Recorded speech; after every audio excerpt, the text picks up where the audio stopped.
Uh, if anyone was wondering why my last video was late, I'm kind of in the middle of something.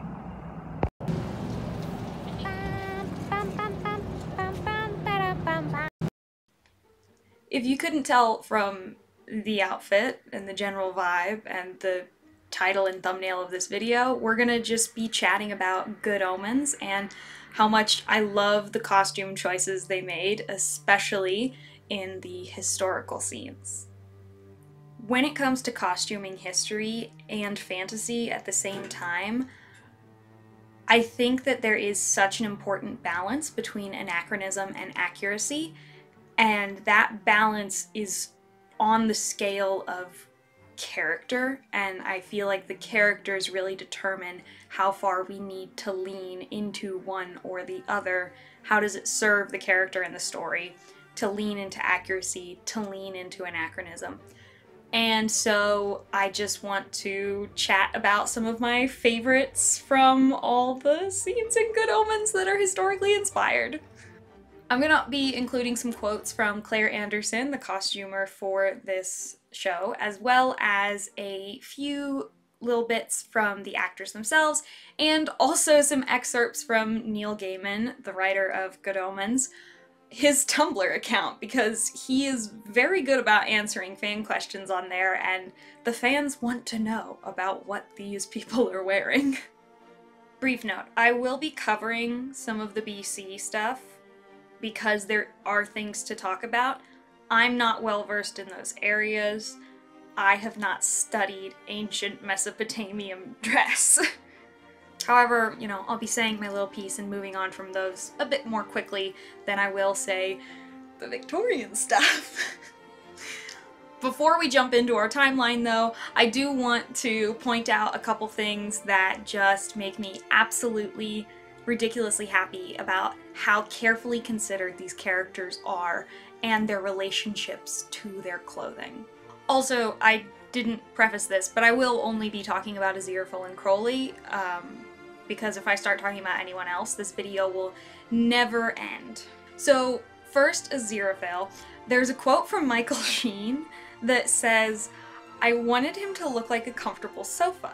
He likes quality and craftsmanship, so he's elegant, but he's also a bit threadbare," which is a wonderful way to look at Aziraphale's clothing through the ages. He values comfort and he is stylish, but also he holds on to things that he cares about, and his clothing can be a bit worn because of this.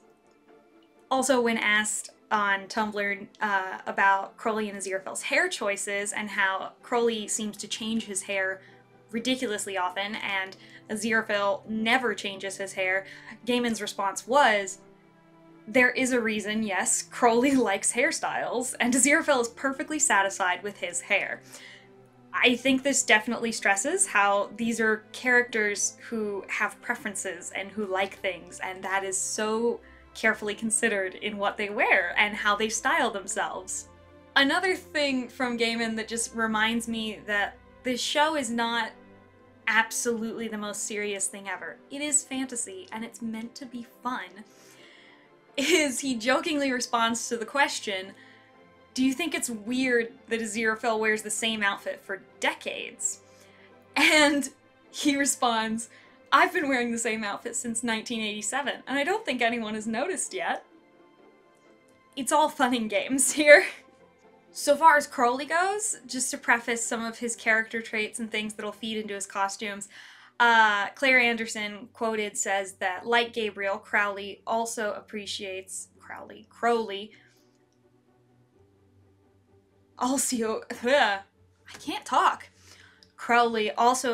human style, but only so that it can make him look like the coolest guy in the room. So Crowley cares about his appearance, but only insofar as, you know, looking good, looking cool. While Aziraphale prioritizes comfort and the memory his clothes has, Crowley's is more, well, like a snake shedding its skin over and over again. He changes constantly because that's his nature.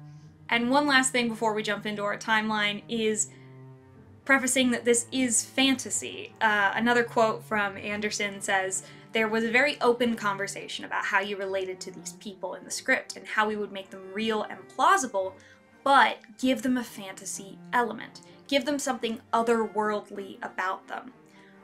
Once you've read Neil's story a few times, you start realizing things echo, and that's what we tried to do with the costumes. We reappropriate bits of period stuff so that it echoes. Crowley and Aziraphale echo one another in their visual identity with pieces from their past, where they've touched each other in the past perhaps, or bumped into each other. So they are meant to be these otherworldly beings fitting into a human world. There is no need for them to fit in. They do try, but it's not stressed. So, jumping into our timeline. Mesopotamia, 3004 BC. There isn't a ton of evidence as to what people wore.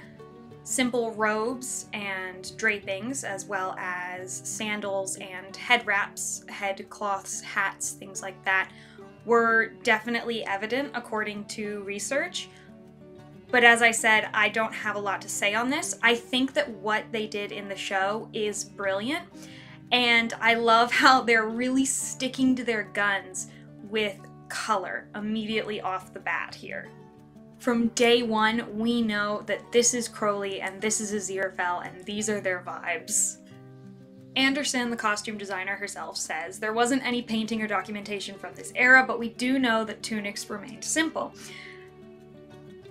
and that this simple shape would serve them well for many years.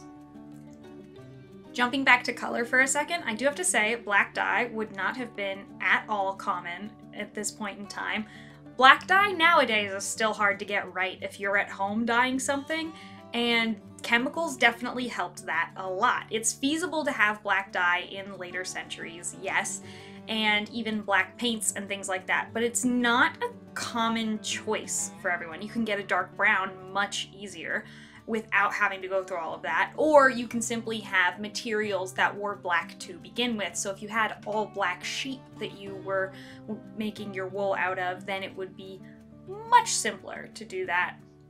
So it's feasible, but not entirely accurate. But Crowley sticks to his guns so hard that he just wears black all the time, no matter what time period it is, and I love that. So far as Crowley's relationship with black, Neil Gaiman did respond to a question on his Tumblr, was Crowley goth in the 80s? To which he responded, Crowley was goth before there ever was a goth, and I think that serves as the perfect explanation as to why he would be wearing black in ancient Mesopotamia. It's time to talk about the man, the myth, the legend, Bildad the Shuhite. We're still far back enough in time that tunics, headwear, things like this, sandals are still the common wear, and we can't be too specific about exactly how they were made because it's really hard to find sources on this. And if you do find sources on this, it's even harder to translate them to screen in a way that's visually pleasing. So I think that everything with the story of Job was done well. It was done believably, and it was done with enough attention to it that you could go, yeah, you know, I believe that. What I love is this is the first introduction on the timeline where Crowley wears red. Of course, Crowley was technically wearing red since the beginning because red hair, and that is a choice that he makes, but Bildad the Shuhite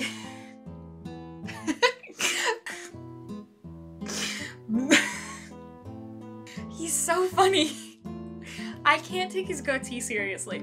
Bildad the Shuhite is the first instance we see of Crowley incorporating red into his clothing, not just his hair, which gives him a secondary color, which I find very interesting. This is much too early for sunglasses, but we'll address that later when we get to Rome, because boy was it too early for sunglasses. What Anderson had to say about the red is most of his look, from the serpentine eyes well hidden by sunglasses and the serpent tattoo, a belt with a snake head, and snakeskin shoes with red soles, it harkens back to his origins as a snake with a red underbelly, which I think is so great. He has slicks of red around his collars and red embroidery in his fabrics, Anderson says. Golgotha, 33 AD. When Aziraphale and Crowley are attending at Golgotha, they're wearing turbans and head wraps, which I think is amazing that Anderson, the designer, refers to this as a bit of vanity, which really does solidify the fact that these characters care about their appearances, but also they're fickle creatures, even if they're immortal beings. They care about how they look. The same way that Crowley loves a good bottle of wine and Aziraphale loves some good sushi, both of them care and even, dare I say, enjoy looking their best. Now, I digress that Anderson is quoted at this time saying, "It's too soon for glasses" in Golgotha 33 AD, though she did include glasses in Season 2 for Bildad the Shuhite in 2500 BC. I'm just gonna put that up to they threw it out the window and thought, we're used to seeing him with glasses, let's keep the glasses.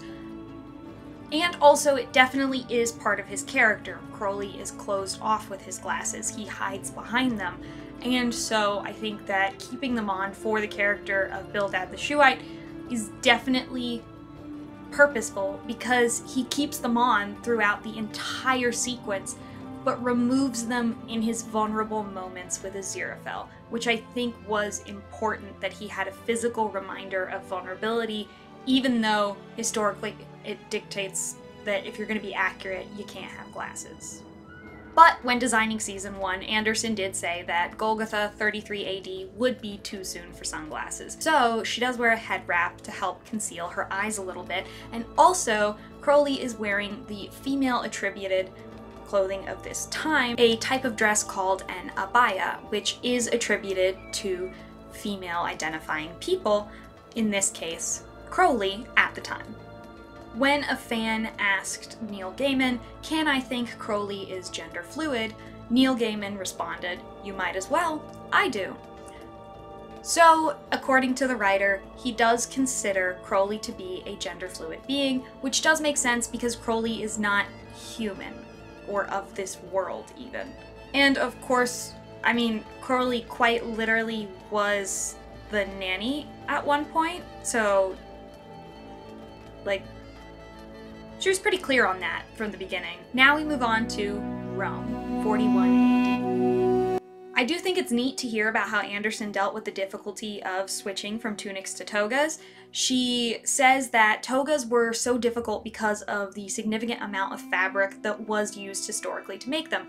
So she had them cut down and refitted just to give it the appearance of a toga, but none of the massive weight and length that could impede the actor's movements or performance or comfort. She also decided to give each of the actors a decorative pin to hold their toga shut at the shoulder. This is an accurate detail: pins, brooches, clips, and something called a fibula, which is a name of a bone and a pin. Ye old safety pin, according to the Met Museum. But these were common in Roman times for holding together garments. Crowley and Aziraphale's pins are, of course, matched to a set of wings and a snake-like pattern onto a circle and bar pin. But I also found some pins that I think Crowley and Aziraphale would both have liked very much.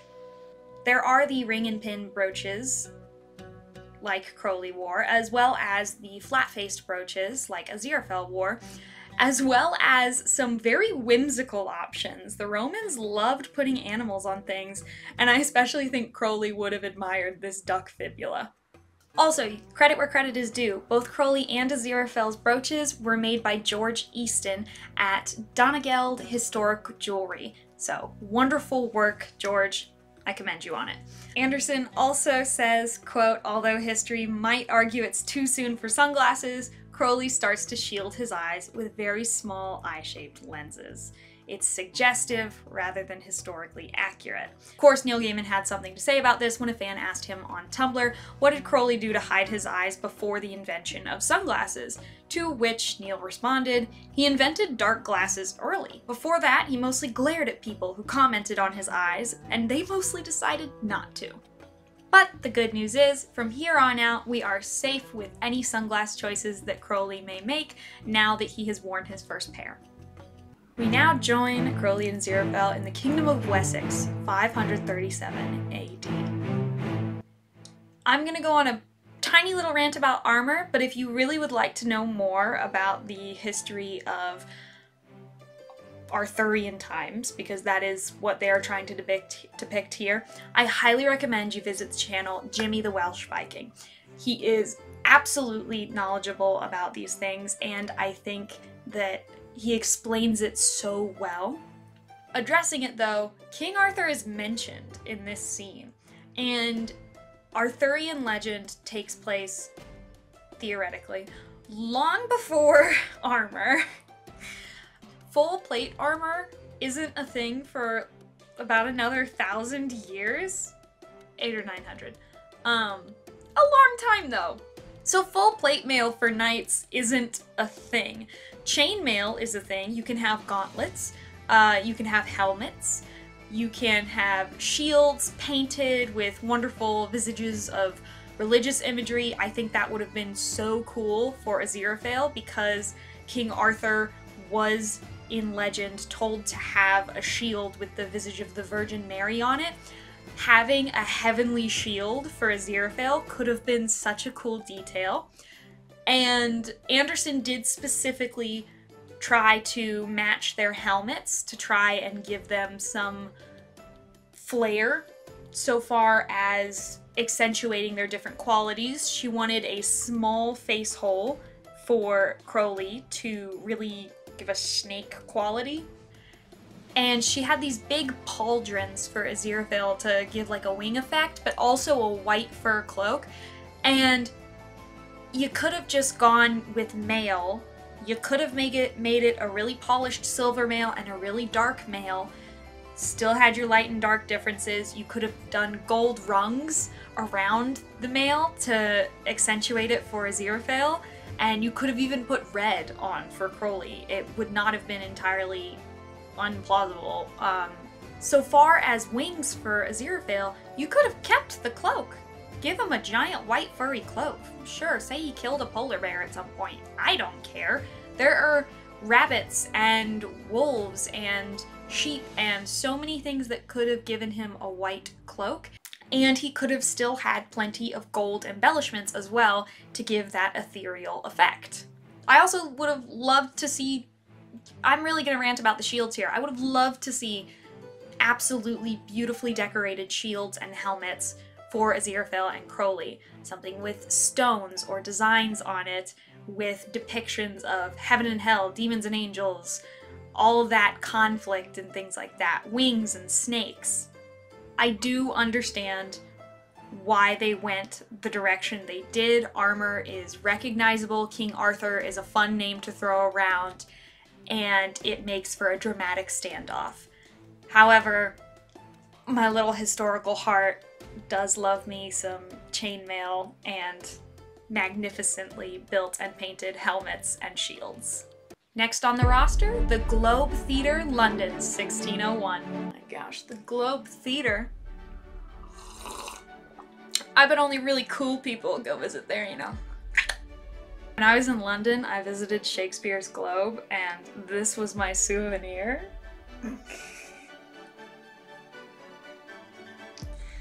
How apt. I'll stop talking about that. But it was amazing, and it's now one of my dreams to work a job there at least once in my life. Oh, if y'all didn't know, that's what I do as a career. I'm a theater tech. The more you know. Apparently, the production did actually borrow some costumes from the Globe Theatre for this scene, and that explains why this is one of my favorite historical scenes we see them in. It is beautifully accurate, but still anachronistic enough to really fit in with the rest of the show. Aziraphale dons his white and gold, looking absolutely ruffled and wonderful. He is wearing a ruff on his neck as well as ruffs on his wrist, which I think is just wonderful. I love when a ruff is included in media because they are so cool. And this is also the first time that we see a hint of blue on Aziraphale. There's a little bit of blue in the stitching in his ruff, and just a little bit in his costume, which is starting to open up his color palette to incorporate even more blue later.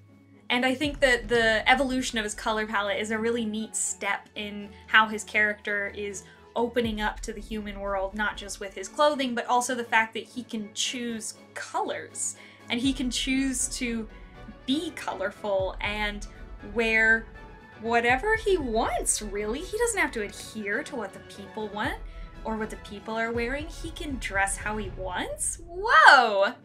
And while Aziraphale looks very fluffy and very cute, Crowley keeps his streamlined shape. He looks very Shakespearean from the neck up with his hair and his beard.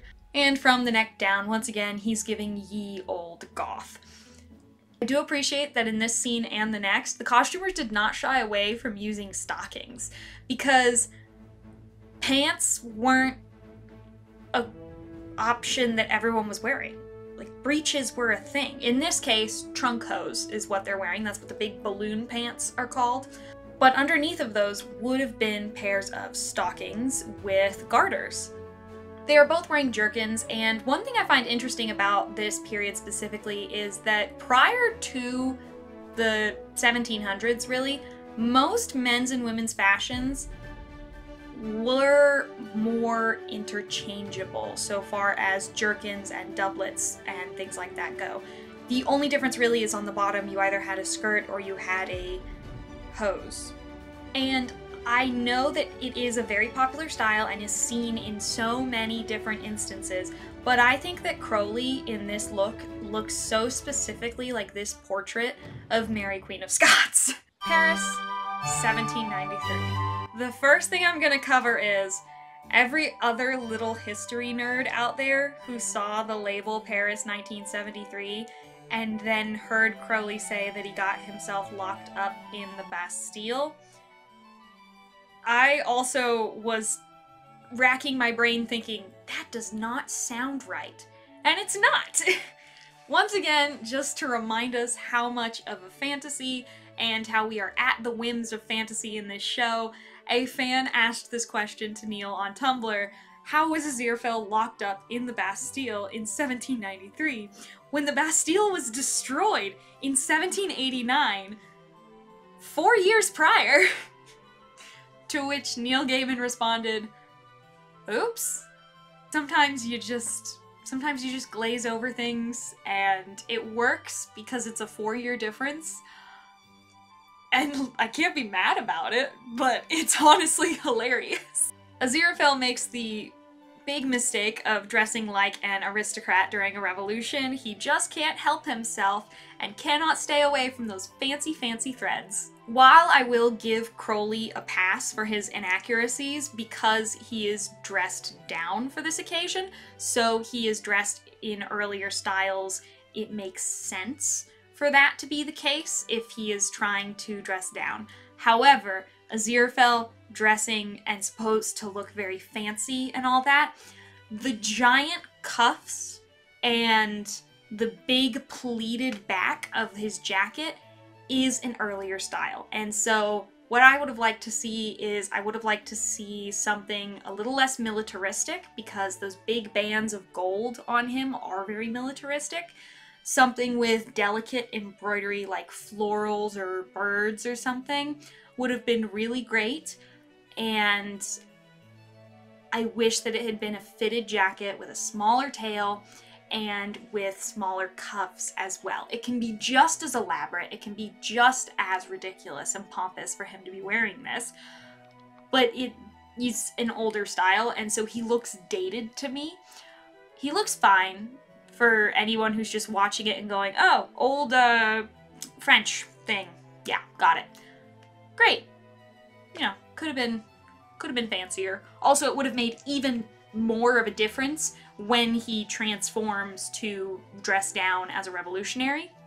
Crowley is wearing not black as his main color here. He has a dark red overcoat, which I think is so great that he's dressed down enough to wear this red, and black would have been a commodity at the time, so he would have looked richer the more he wore black. And also, Crowley's hair looks so good!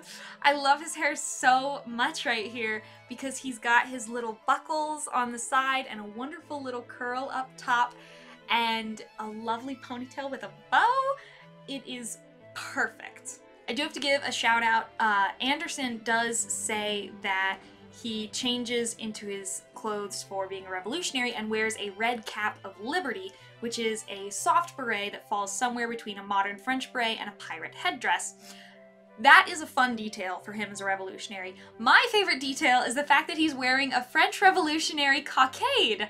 And when I saw that, it just brought so much joy to my little heart because that is such a cool detail to include. Yes, the sash is neat and all, but I love a good cockade. Edinburgh, October 1827. Okay, so Aziraphale wears this coat that is to die for. It is an Ulster coat, and it is popular with both men and women of the time, as well as Crowley's coat being a fitted overcoat with a higher sleeve. Once again, popular with both men and women of the time.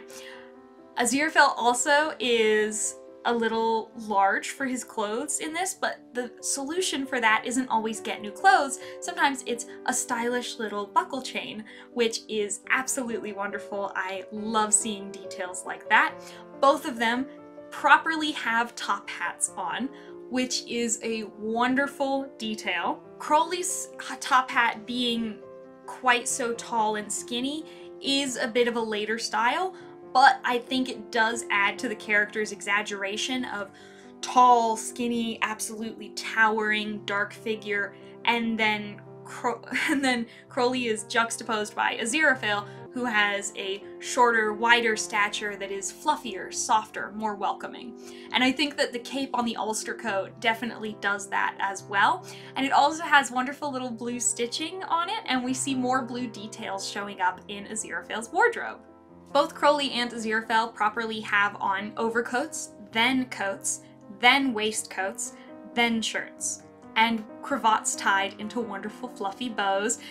This is the precursor, of course, to Aziraphale's affinity for bow ties later.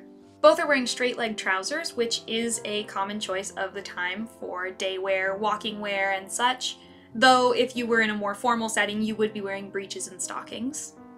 I do also want to note that this particular scene does make me think that they did purposefully have Crowley's outfits once again lean into the feminine side, because his coat is very tailored, nipped at the waist, flared at the waist. He has a very fluffy bow at the chest, but not in the way that Aziraphale's is quite a neat, structured bow.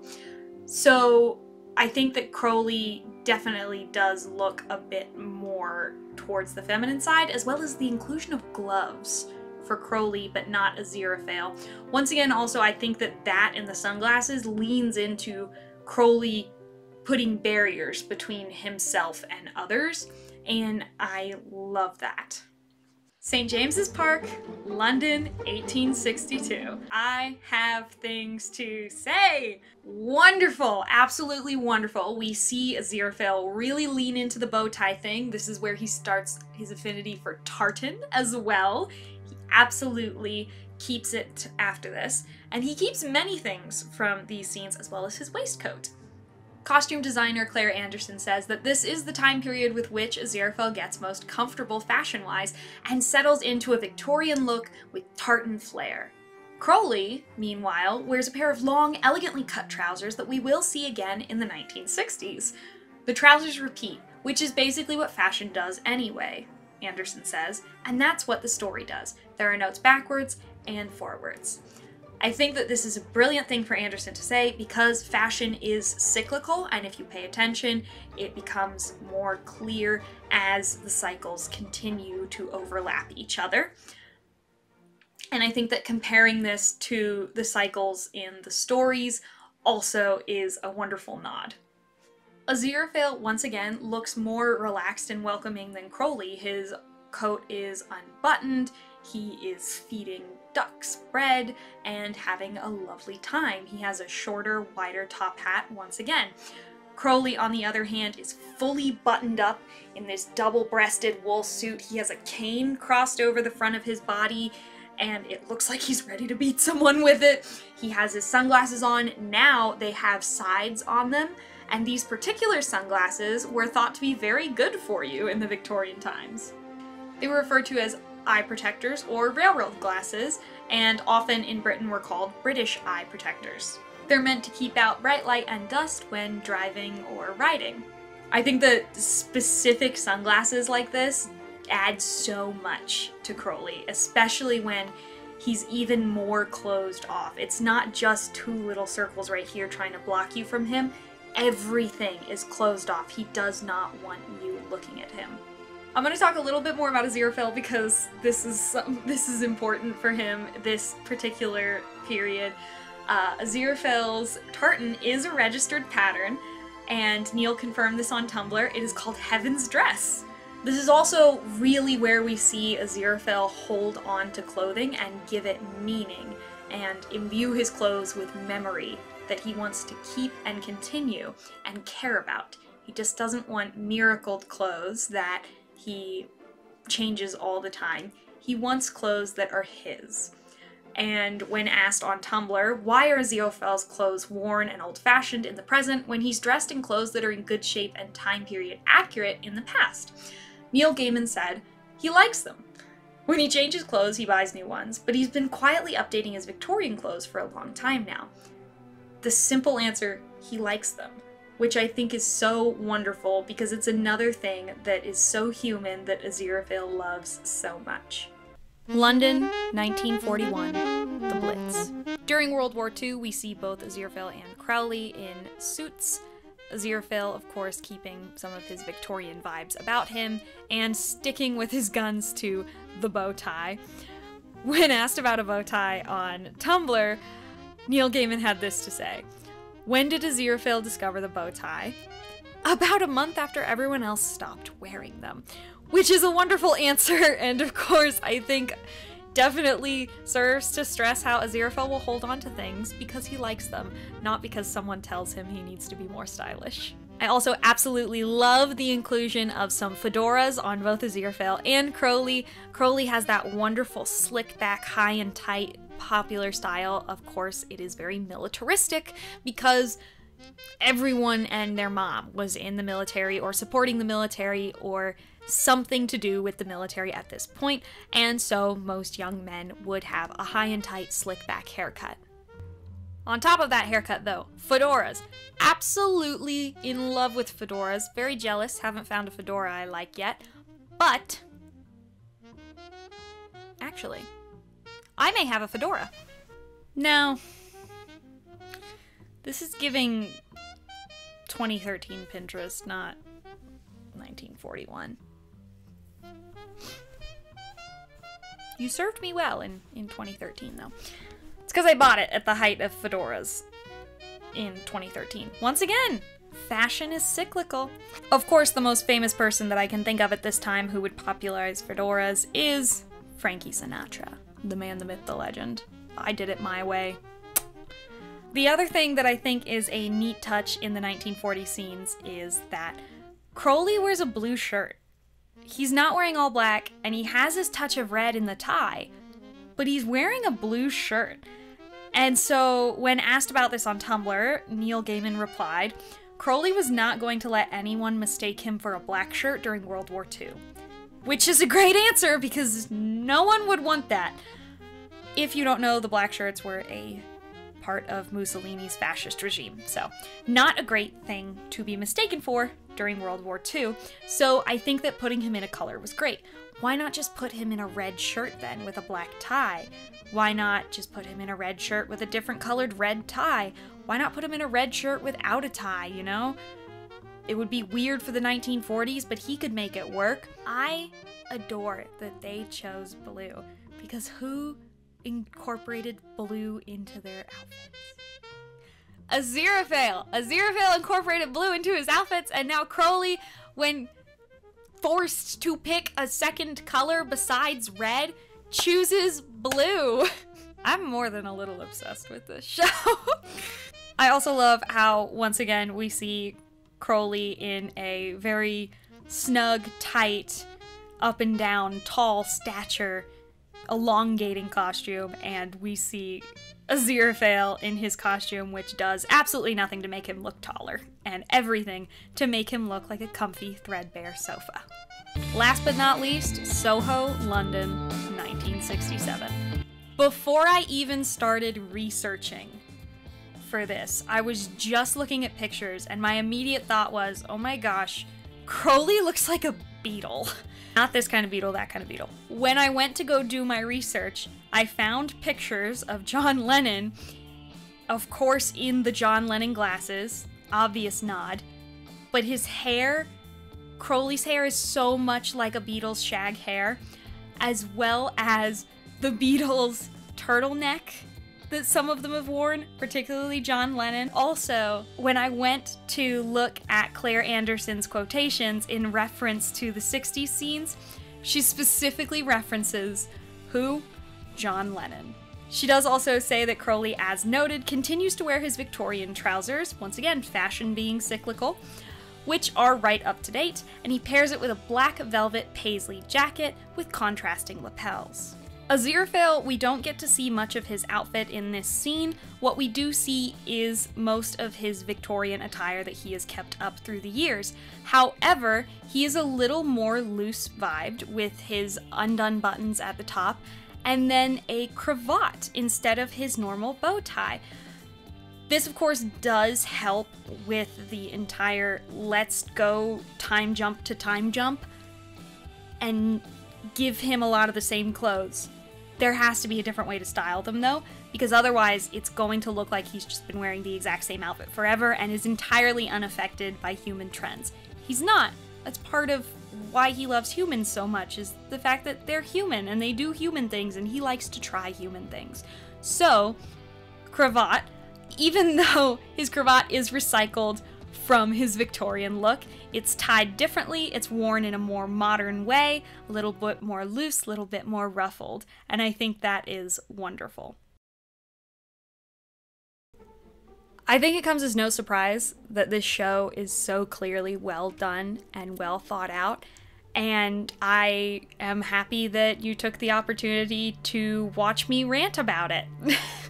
The outfit I'm wearing is actually practice for Halloween. I'm going as Crowley, and a friend of mine is going as Aziraphale. This is a bit different from the content that I usually make, but because it's summer, I've got the time. I'm only in two summer courses. I swear I'm paying attention. I'm in 2 summer courses, and I don't have too much traveling left to do for the rest of the summer, so I'm going to try and devote that to getting a few more videos out to y'all. If you'd like to watch more of my videos, please like, subscribe, and go explore my channel. I am improving every day. If you would like to explore some of my other work, which includes a gallery of all my costume pieces as well as paintings and drawing, you can visit artbylgo.com. And if you would like to support the channel by following me on TikTok, Instagram, Patreon, then those are all under @artbylgo. And if you would like to support me and the channel, I have a Patreon and a Venmo, both under artbylgo. And I also now have an Amazon wish list that has been a great help in helping me secure project supplies when my budget is running a bit low. Thank you so much for watching. I hope you'll join me again soon, and have a good one. Bye!